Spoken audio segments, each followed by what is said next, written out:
walk us through what are we doing? What's the record that we're trying to set? What is happening in May of 2025? What are we trying to accomplish? So to our knowledge, no one has ever relayed an American flag transcontinental across the country. So that's what we're doing. 3,000 miles, ideally over 15 days.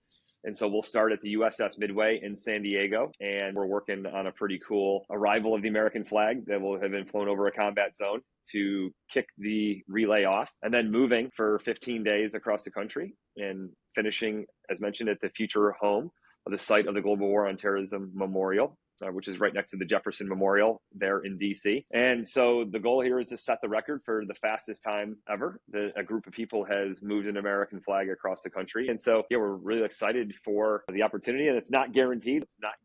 Like, there could be injuries that happen along the route. There could be issues and challenges that the team has to overcome that we're not sure of. There might be challenges that pop up around traffic and all kinds of stuff that we may not be able to forecast right now that are going to make it challenging for them to be able to hit that target. But that's the goal. 15 days, 200 miles a day.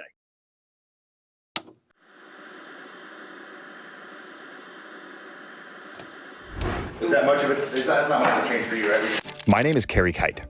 I used to load bombs in the Air Force, and now I'm a writer, a filmmaker, and an entrepreneur. Through using the post-9/11 GI Bill to go to college, working hourly jobs to pay the bills, and freelancing my way into a career, I've studied what it takes to successfully transition from service to civilian, and that study has become a conversation. On this podcast, I speak to other veterans, successful artists, and entrepreneurs about their transition, what they did well, where they failed, what they learned, and most importantly, how they applied their skills. Episode 132 features Mike Erwin, the founder and executive director of Team Red, White, and Blue. This episode also begins our series partnership with Team RWB supporting the Old Glory Ultra Relay. In May, 12 veterans will make history by establishing a world record for carrying a single American flag from San Diego to Washington, D.C. to raise $1 million. Please visit teamrwb.org to learn more and donate. Welcome. This is Veteran Made. Our merch store is live at store.veteranmadeproductions.com. Grab hats, t-shirts, and hoodies in both performance and tri-blend cotton fabrics. Use code VM-5OFF for 5% off your purchase. Veteran Made is also sponsored by GoPills, a military-grade nootropic that contributes to brain health over time. Use code VM15 at checkout for 15% off. I get my collagen protein from Bubs Naturals, where you can use code VETERANMADE, all one word, at checkout for 20% off your order. We're also proud to partner with True Made Foods, which makes condiments free from added sugar and sweetened with real foods. Use code VET at checkout for 15% off. We love socks in this house. I get my wife new socks every Christmas. More importantly, we love American-grown and made socks. Use code VETERANMADE15 at rucksocks.com for 15% off. And lastly, I end my day with Rack Out from Bravo Actual to maintain quality sleep, resulting in a well-rested body and mind. Use code VETERANMADE with a space between the words at checkout for 15% off your order. Enjoy the episode. All right. Well, good morning from the great state of Ohio for me, great state of North Carolina. Mike Erwin, welcome to Veteran Made. Hey, thanks for having me. Really appreciate it. Absolutely. I'm very excited to have you. This is going to be the first in a series with members of the leadership team at Team RWB, as well as some of the runners who are going to be, well, all of the runners who are going to be running in the Old Glory Ultra Relay this May in 2025 for those listening in the future. So I'm very, very excited to kick this off with you. To start, if you could give us a brief primer on who you are and where and when you served, and then we'll jump into some entrepreneurial journey questions and then talk about the relay. For sure. Well, first of all, it's just so awesome to be here talking with you on this. Brief background is I'm born and raised in Syracuse, New York. I'm the oldest of 4 kids. Went to the U.S. Military Academy at West Point, graduated in 2002. So 9/11 took place at the start of my senior year. Served 13 years on active duty. I was an intelligence officer. So I deployed to Iraq once, Afghanistan twice. And after that third deployment, I went to grad school at the University of Michigan. So I know you're an Ohio guy, so I'm sure that can't be good news. But I studied positive psychology, leadership, and resilience at Michigan. And I went back and I taught leadership at West Point. And that was really cool experience. But I started Team Red, White, and Blue while I was a grad student. One of the things we learned in positive psychology is that the number one driver of life satisfaction is the quality of our relationships. And so relationships and community are really important to me, not just to my personal life, but certainly to what I learned in the research. And so started Team RWB in 2010. Hard to believe we're starting our 15th year right now, which is amazing. But then I transitioned to the Army Reserves. So I'm still a lieutenant colonel in the Army Reserves and working at West Point a couple of weeks of the year on the admissions team. And North Carolina when I left active duty in 2015. So I've been in Carolina for almost a decade now. And I've worked on leadership, worked on character education for youth in an organization called the Positivity Project that I co-founded back in 2016. But I now have the honor of serving as the executive director for Team Red, White, and Blue, and just continuing to evolve and focus on what we can do for the veteran community as the world and the country continue to change. I love it. That university in Ann Arbor is a great school. It's a beautiful town. And I hate it, but I hate that it is so beautiful. I've been up there a couple of times for some games and have some friends who've gone to Ross and some other things. I'm a grad student non-degree grad student at the moment at Ohio State, right down the road from me. So we'll put the rivalry aside for now as we have the conversation. But I'd like to start with what you were talking about with community and why you started Team RWB. As you know, there's lots of nonprofits in our space, and the two main things that I've encountered, hosting this podcast and working in the community, one, there's a lot of nonprofits that are geared specifically towards the special operations community, which is very important for them, and they do a lot of really important work in service, and then require certain things as they transition out that need to be tailored specifically to them. But that does become an issue for a lot of guests that come on and talk about those organizations. A lot of conventional troops or support troops reach out and say, hey, what about us? Like, what are the organizations out there that are helping us, that are helping everyone, right? And so one thing I love about Team RWB is that it does help the entire military and veteran community, and specifically helps reintegrate veterans into the veteran community, but also understand the community outside of the veteran community and reintegrating into society and culture as an American and as a citizen. So what was the genesis for you of Team RWB along those community lines? What was missing that made you want to start this organization and start it the way that you did? As you mentioned, one of the first things I learned was just how many existing nonprofits there are to serve veterans. I think at the time it was like about 40,000 in 2009 as I started meeting with the social workers at the Ann Arbor VA hospital. And a couple of things. One, like I knew it early on that I wanted to take my passion for running and fitness. And initially the idea was to use that as a way to raise awareness and to raise funds to support veterans. And the focus early on was on pairing veterans together with what we called an advocate, but basically one other person in their community to develop a meaningful relationship. And they would go to everything from a hockey game or a cup of coffee or a meal together to just get to know one another. And that was the initial idea, but it became pretty clear early on that a lot of veterans were reaching out saying, this was huge to me. It saved my life. It took me off a bad path that I was on, and it got me to where I'm at today. And so we started to evolve early on in the organization to really lean into the importance of physical activity.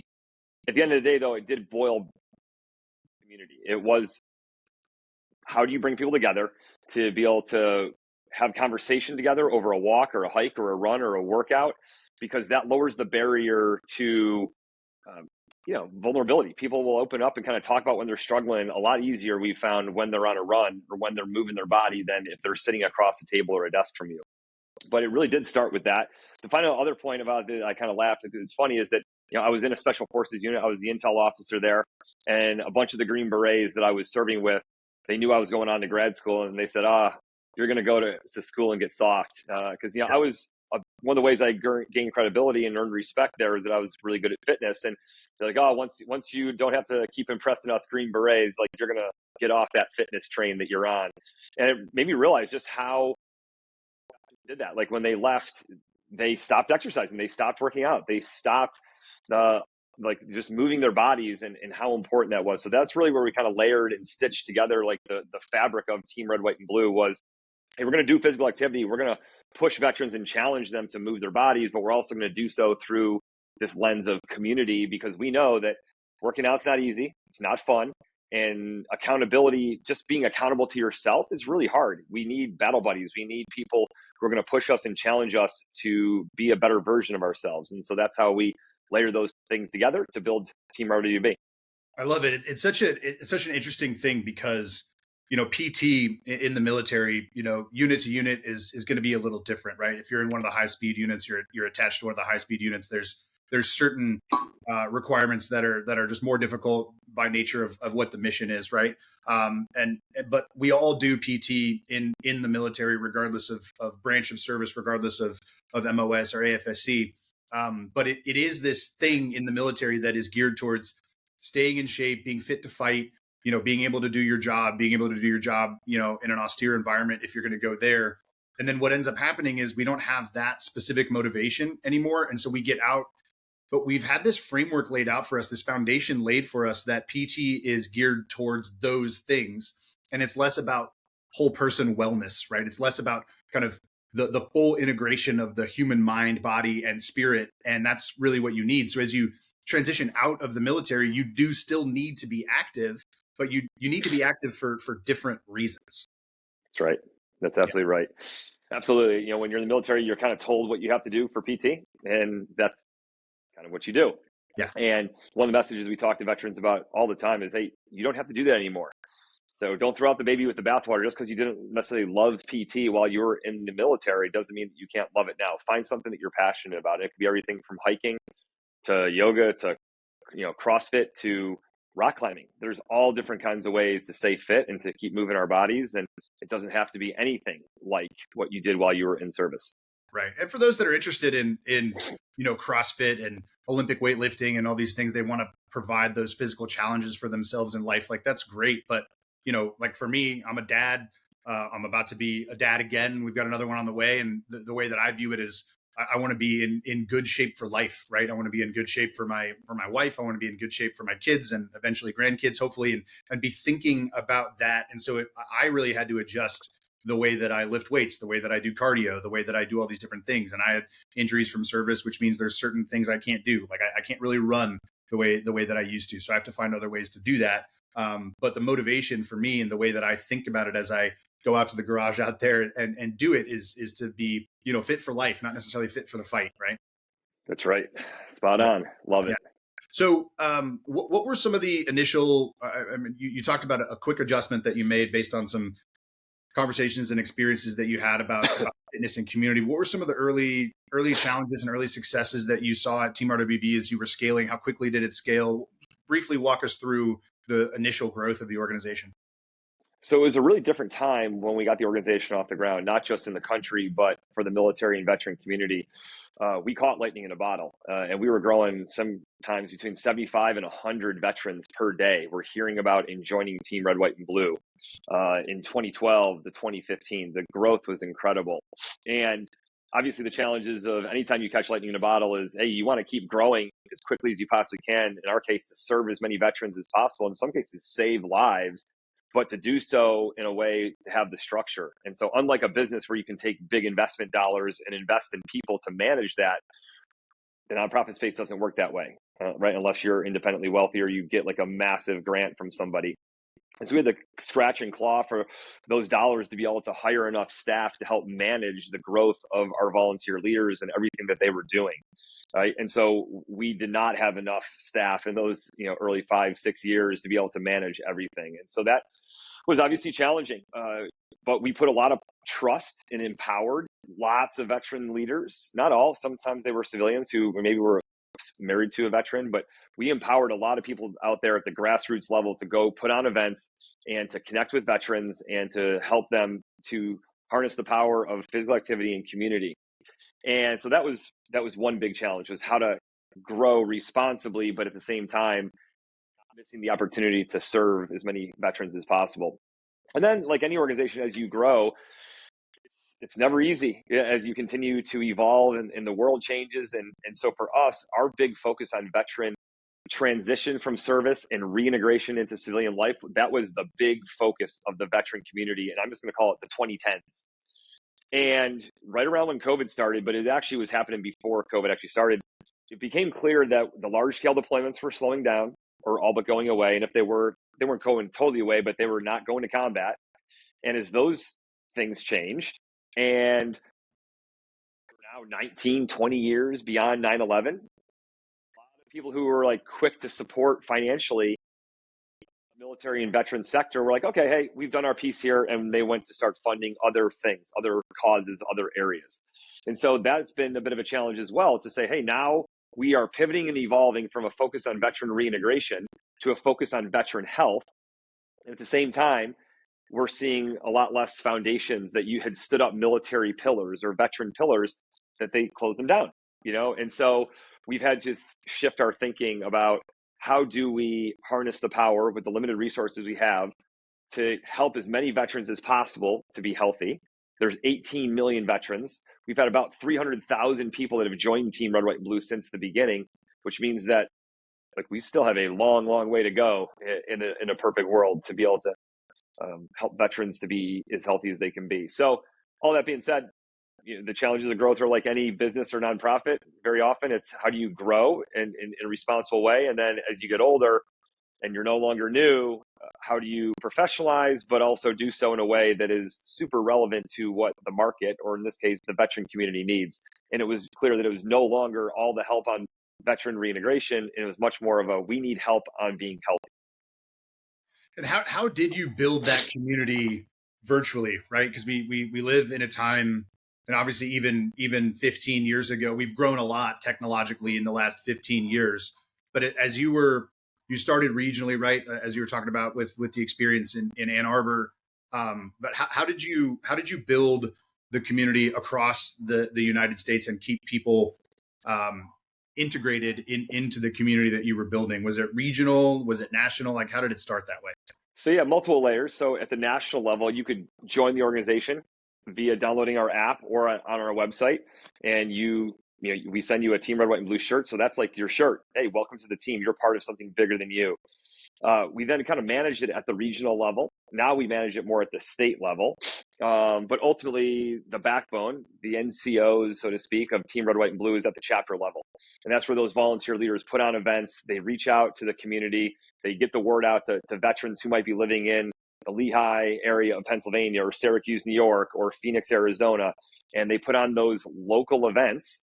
And that's ultimately the bread and butter of what we do. But how do we build a community? It's a combination of virtual and in real life, depending on what season of life you're in. As you mentioned, I've got 5 kids and they're young, and I don't necessarily have the time to go out there and participate in chapter events now like I did in 2012. And it's the case for a lot of veterans, especially post 9/11 veterans who served in Iraq or Afghanistan in 2007 or 10 or 12. They're at a phase of their life now, or maybe they've got married, they've got kids, and they don't necessarily go out to do those in-person events very frequently.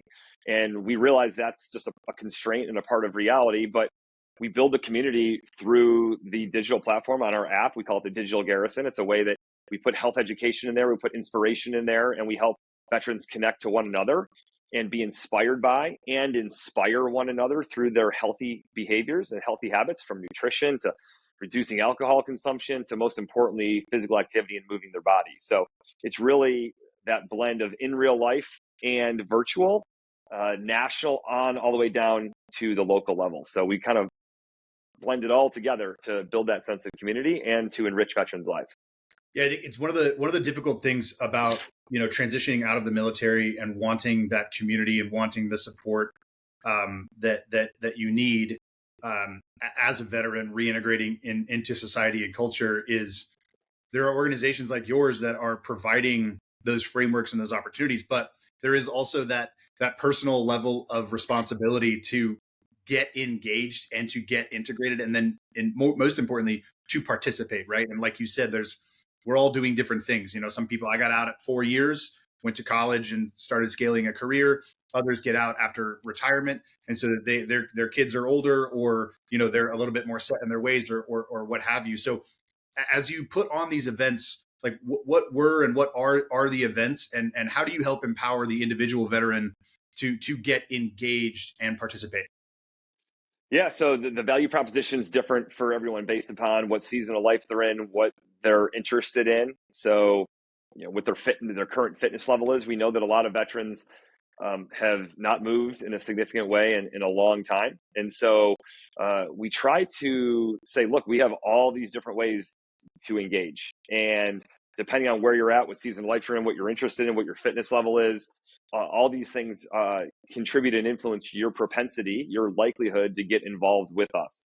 And so we try to, again, you can't be all things to all people, but the end of the day, if you're too niche and you're too focused on one specific thing, and there are nonprofits that do nothing but like veterans yoga or take veterans fishing, and they're very niche. That really limits the number of veterans that you can serve. And in our case, like, we don't want that. We want health. We don't care how you get there and what modality of physical activity you use, or any of those things. We just want to help veterans in whatever way is going to work best for them. So we try to, once again, blend together, and you hear play a theme. And when I talk, I don't think in extremes very often. I think a lot in terms of the middle ground and trying to find a way to blend together the reality that, hey, if you can't run, right, or you have told yourself that you can't run, well, we're putting on running events, so you're not going to come out. But if you love, let's say, CrossFit or functional fitness, then if you don't offer functional fitness in your chapter or at the organization level, then you're not going to engage with us either. Or you might say, hey, no way I could do burpees. I'm done doing burpees. And so it's this whole idea of trying to blend together that we know that we need to be tailored and kind of reach people as individuals. But at the end of the day, like we know in the military, there's also something about the collective and the power. So we partially try to educate and inspire veterans that, hey, you're right, you may not love running, but coming out and doing it with the chapter or participating in the Taji 100 challenge to cover 100 miles in the month of February is really good for your health. And even though you don't want to do it, there's power in joining the community and the team to do just that. Who drives the at the chapter level? Who drives the choice of event and type of activity? Is it a combination of the cohort kind of within that chapter and the leadership at the Team RWB level at that chapter? Exactly. That's right. It's a blend. So like a lot of things, right? The blend of it. So for sure, if you had a local leader that loves running, they're going to put on, more running events. And that's going to be the biggest thing that is happening at that chapter level. But you can also participate in the digital garrison, in the functional fitness groups, and in like the hiking groups. There's different groups, nutrition group, the hydration recovery group. We have all these different groups depending on what a person needs for that moment in their life that they can plug into. They can get health education from it, but then they can also get the sense of community because they can see other people posting in there and challenging themselves to eat healthier or to move more or whatever it might be. So again, it's that blend of in real life and virtual, and it's the blend of that leader at the local level. And then the last part of it is that we really empower through our technology any person who wants to put on an event. So if you're in a chapter and all they're doing for the most part is running, and you want to bring a focus on CrossFit or rock climbing, you just create an event. Say, hey, I'm going rock climbing at the rock climbing gym Tuesday night, 6 p.m. You put it in our app, and you allow people to discover that opportunity, and then people can start to come out. And before you know it, you might have a little group of 4 or 5 veterans that are coming out to do rock climbing on Tuesday night. And so it really is about empowering people to do what they're passionate about, at the same time putting on those bigger events at the organization level that we want to encourage every veteran to think about doing.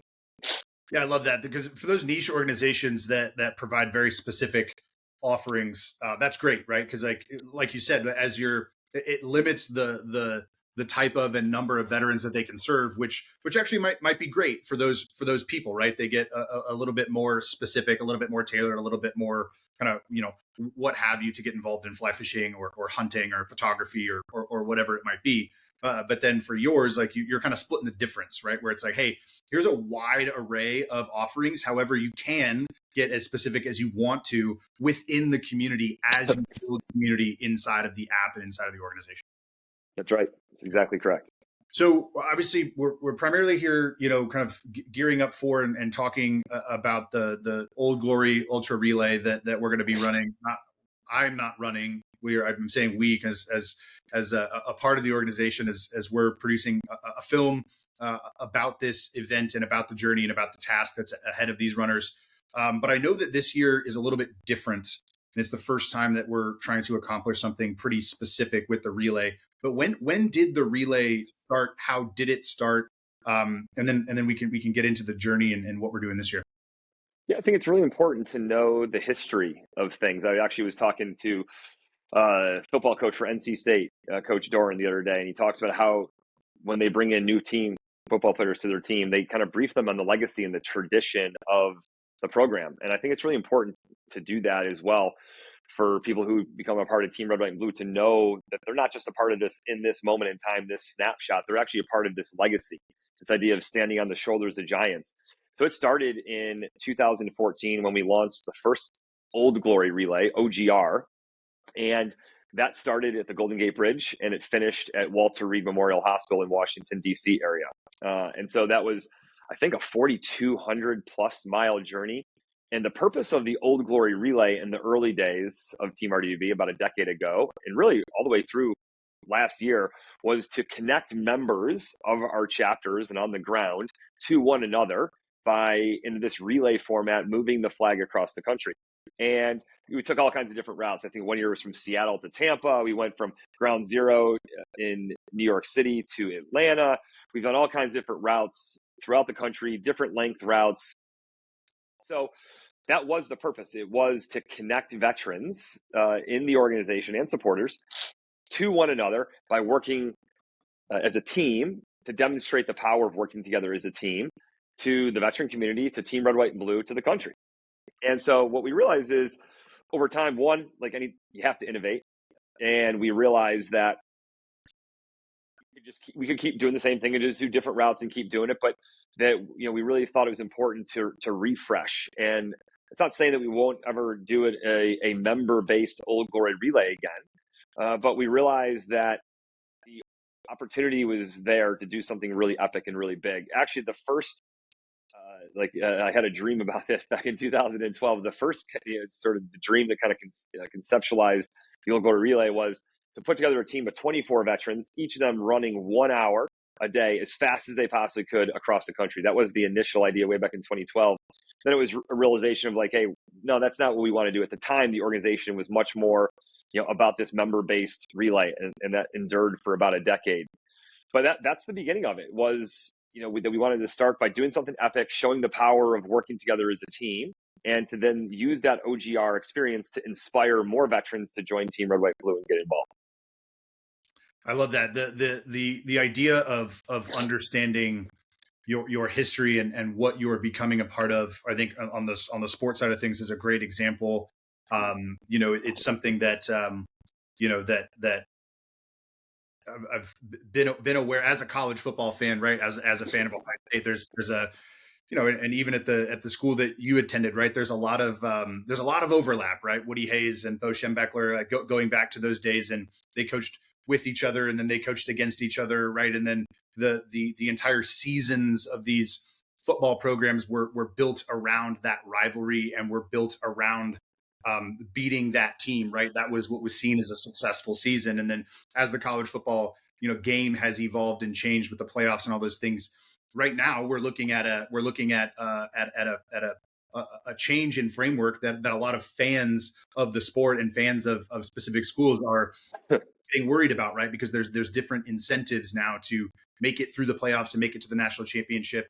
And it matters. It may matter less to kind of beat your rival, but all these great college football and college basketball coaches, right? They say, beat your rival, right? And here's the history of the rivalry. Here's the history of understanding who you are, what you represent, for this university or for this state, right? And kind of what you're doing. And that's obviously geared very specifically towards an ultra competitive landscape. It's one against the other. But in the military, right, branch to branch, unit to unit, there's storied history that you become a part of as you get attached to a unit. I served at the 494th Fighter Squadron, in the UK. And so right when I got there, I was made aware of the history of this unit, of this fighter squadron, what different airframes were flown at different times in history for different conflicts and different periods and things like that. And then, okay, well, what are we doing now in Iraq and Afghanistan? And how does that tie back to the history of the unit and those giants' shoulders that we're standing on? But again, that's geared specifically towards, competitive thing. Like you're in conflict with the enemy. And so you want to carry on that legacy to, close with and destroy the enemy. Here, as you integrate out of the military and you're coming into an organization like yours, we want to understand all of that history. And it's more geared towards the competitive with yourself, right? And with the other runners or rock climbers or whoever it is that you're doing. So I love that framework for the journey of this particular event. Yeah, absolutely. And this idea of the team, the community, something I'm part of that's bigger than myself. That's such a huge aspect of a life well lived and a well-rounded life. And yeah, there's value in competition and trying to be the best, but there's also a ton of value in trying to, the whole, if you want to go far, if you want to go fast, go alone. You want to go far, go together, right? Like that whole mentality has existed, throughout societies around the world for a long, long time. And so it's obviously a big part of the military culture. And again, we're trying to drive that understanding back to the veteran community, because I think the world is hyper individualized, at least the Western world. Like we get our news feeds are tailored to us, and a lot of things are tailored to us, and we're told to be individually successful, and that's a part of life. But I think it's a less important part of life than our relationships and the communities and the teams that we're a part of and what we do together and for and with one another. And so that's a message we're trying to kind of counter, that hyper individualism mindset that has permeated our world in the past 15, 20 years with the explosion of technology. Right. It's back to what we were talking about with PT and fitness, right? It's like you were training for something very specific when you were in the military, and now you're training for something a little bit different, which doesn't mean that the foundation that was laid for you and the foundation that you helped lay in service wasn't important for that particular time and place where you were in life. But now you're in a different place, and so you can keep the things that were good and that were helpful and that work, and then dispense with the ones that you just don't need anymore. It doesn't make them bad. It just means you don't need them for this season of life anymore. Yep. Yeah. So as you look at back over the last 10 years of the event, how'd the first one go? And then the next iterations, like how did it progress? And how did it evolve into what we want to try to accomplish this year? So that first one was crazy. Yeah, in 2014, we had a guy named Dave James, who is one of the best ultra runners in the world, who was like the guy with the flag the whole way. I mean, there's stories of him running with the American flag, like on a metal pole, like in a lightning storm in Nevada, like a bad lightning storm. Like, Dave, get in the vehicle. Like there were people who he's like, no, man, like the flag's got to keep moving. Like we got to do this. So we had to finish by November 11th on Veterans Day. And so that first one was very scrappy, and they got more and more professional as we started getting like Microsoft getting behind the relay as a presenting sponsor, and it got more professional. But yeah, the early days were very scrappy and probably a little risky. And as it's gone through, part of this as well is like, we tried to bring it to different parts of the country to give different members a chance to participate in this and be a part of it. And, we covered pretty much most of the country now over this past decade, and that really led to some of the evolution. The other thing that led to the evolution is we had a active duty Navy officer named Paul Johnson last year who did a transcon run. I believe it was 62 days. He ran all the way across the country from the Santa Monica Pier in Los Angeles to Times Square in New York City. And we saw the power, not just on social media, but the opportunity to inspire people that had. I went out and ran with him for about 11 miles in Effingham, Illinois. And it was great, to be able to see the energy that he was able to galvanize by doing something so bold and audacious. And so, we looked at, again, how can we maybe learn from that and say, maybe what our community, with the veteran community, what the country needs is to see something epic, right? Not just moving a flag together over 60 days across the country, but to do it as fast as possible, and ideally 15 days, 200 miles a day.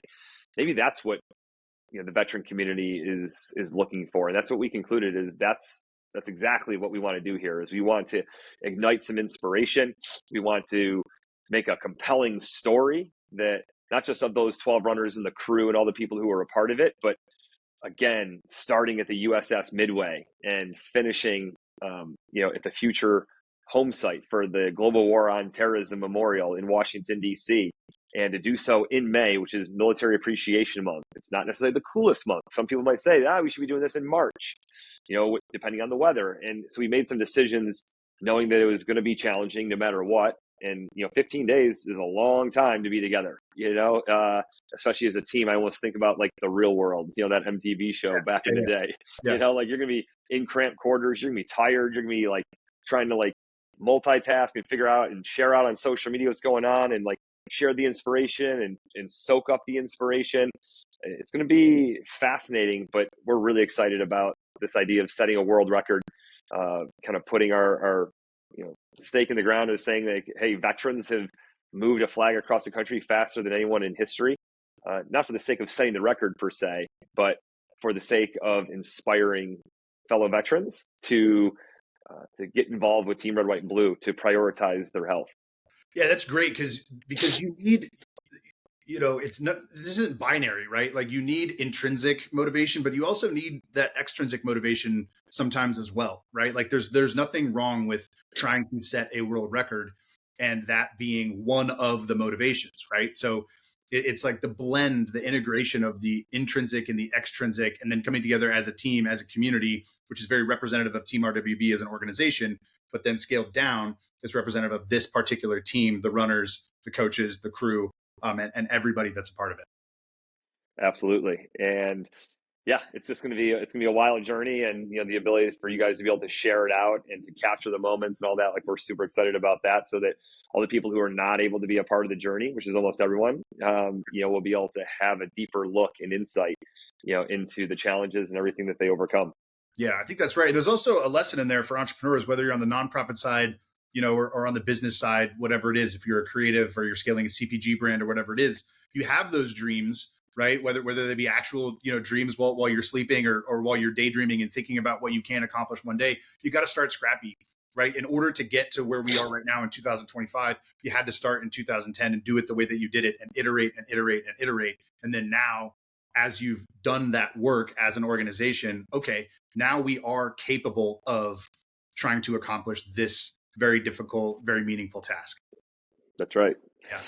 Okay. 100%. So walk us through what are we doing? What's the record that we're trying to set? What is happening in May of 2025? What are we trying to accomplish?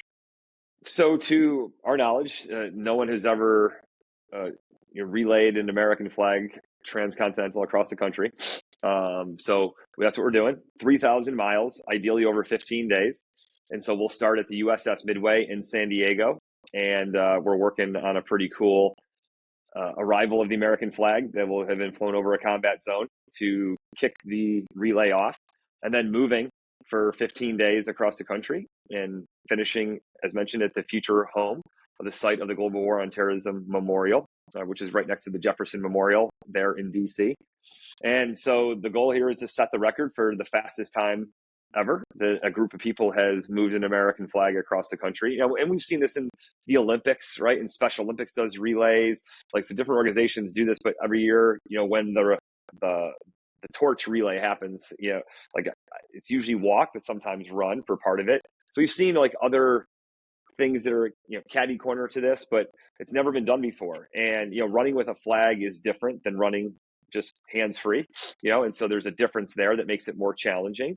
But the concept of, taking the single American flag flown over a combat zone and moving it all the way across the country together as a team, that's the goal. And to do it so that we finish on May 17th, which is Armed Forces Day, right there in our nation's capital. We just feel there's so much symbolism and so much power. If we can do that, we can get that flag there, in time for Armed Forces Day. And so, we're really excited for the opportunity, and it's not guaranteed, like a Musogi or like, a big fitness goal. It's not guaranteed. Like, there could be injuries that happen along the route. There could be issues and challenges that the team has to overcome that we're not sure of. I know Paul Johnson entered a sandstorm, in Nevada on his journey. Or New Mexico, I forget where, but, we know there might be some days that are really hot. There might be challenges that pop up around traffic and all kinds of stuff that we may not be able to forecast right now that are going to make it challenging for them to be able to hit that target. But that's the goal: 15 days, 200 miles a day. Yeah, that challenge and that non-guarantee, as one of the storytellers, as a part of this event, that's a big motivator for us, for my wife, Andrea and I, who are gonna produce this film. It would be much less interesting if we knew this was just going to happen and we were there to capture something that was guaranteed to happen.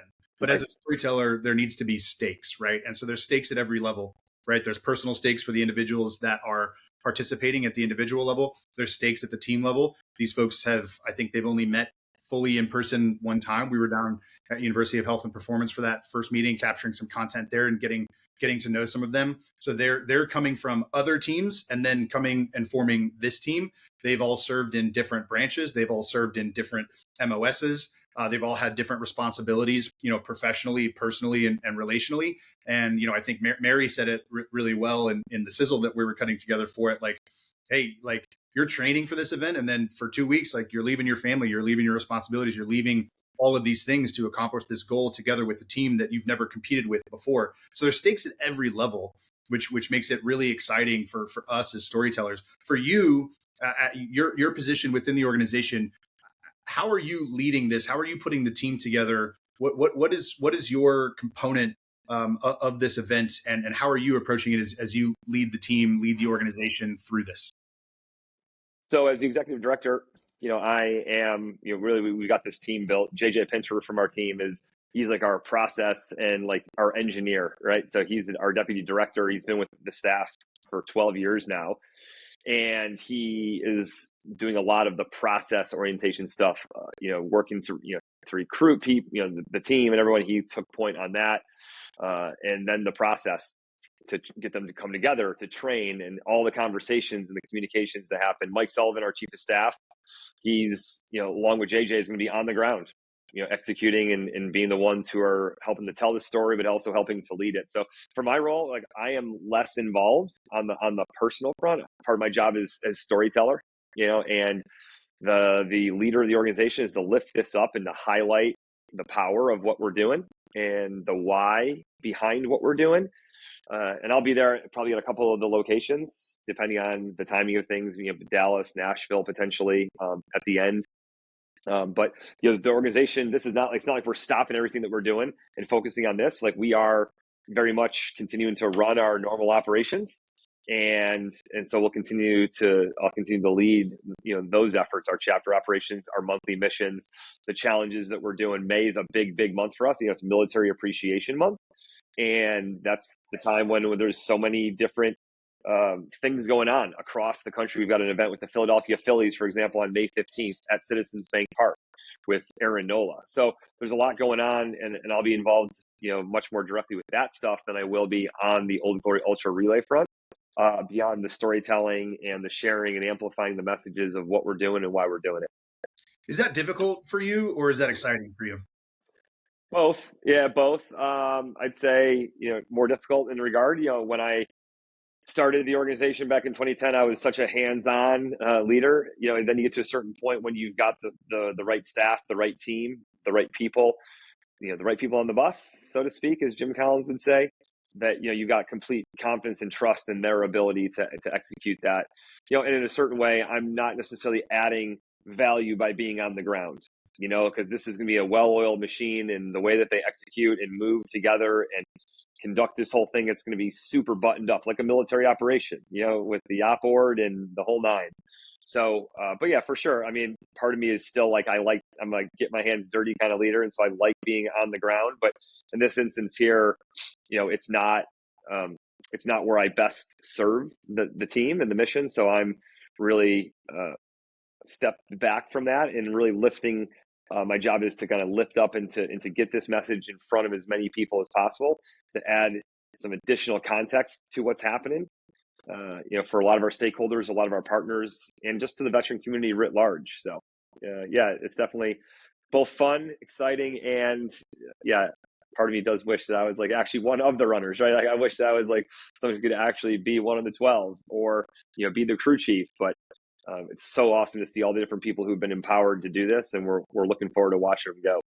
Yeah, it's one of the exciting and difficult things about leading an organization, right? And scaling a career too, right? Like you mentioned, when you started, you were very hands-on. But if you're going to successfully grow an organization, whether it's a nonprofit or a business or a creative outfit or whatever it might be, like if you're going to choose to lead an organization, that means you're going to have to let go of some of those responsibilities that you had, that you were probably really good at, and that you probably enjoyed or still enjoy doing from time to time.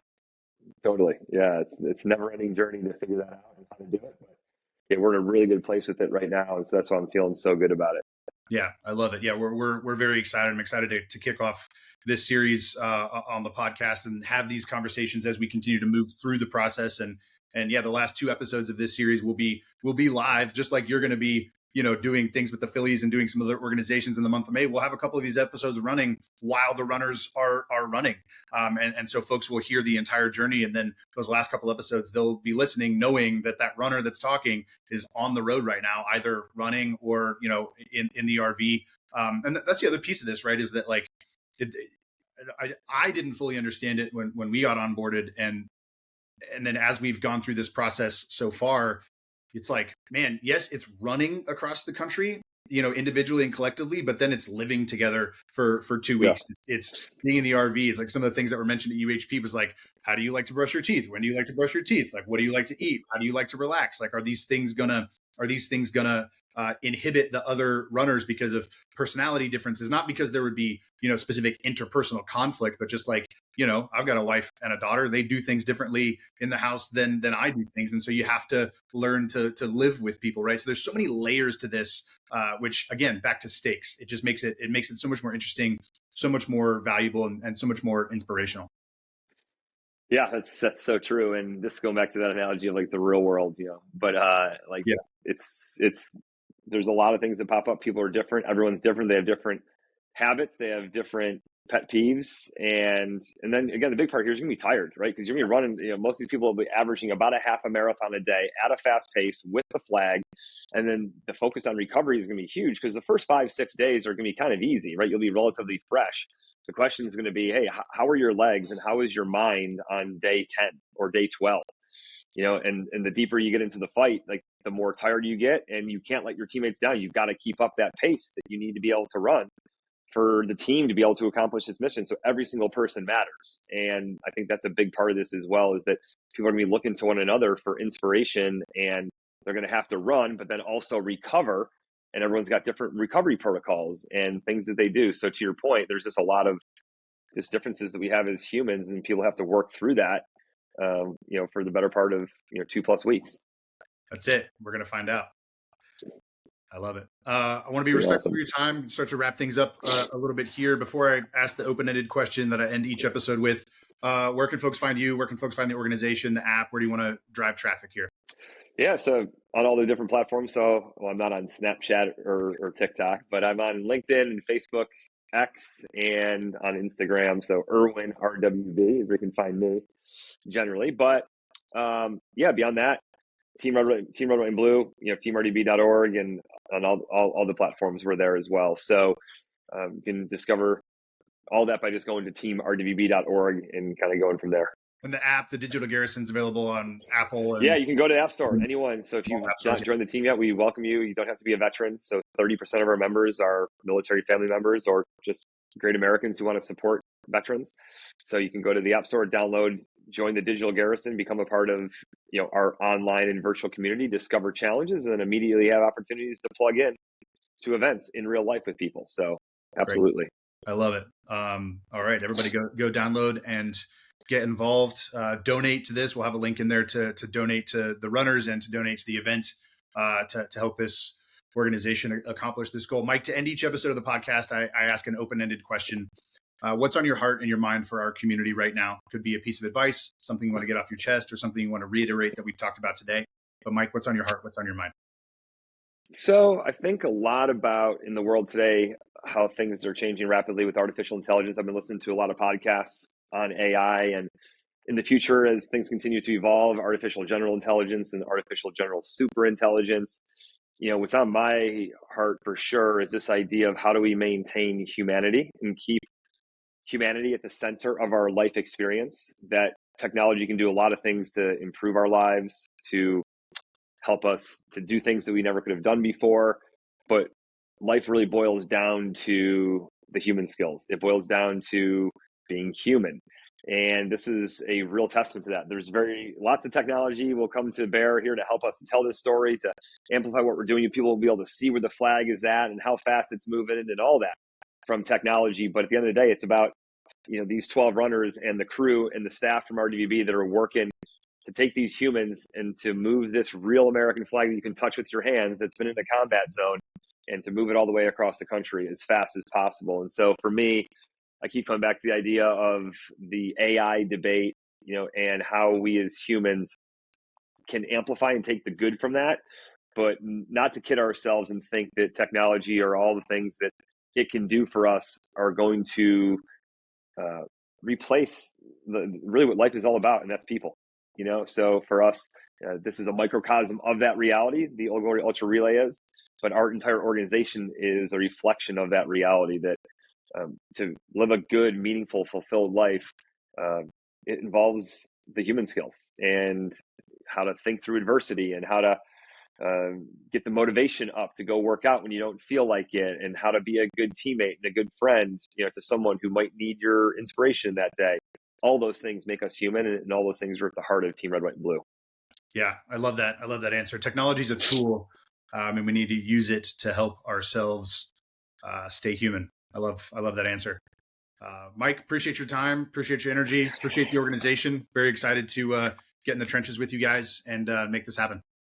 Awesome. Well, we appreciate you being a part of this and helping to share this message with hopefully eventually millions of people. So thanks for leaning in and all the sacrifice you guys are doing to bring this to life. Awesome. Cheers, brother. Thank you. Thank you.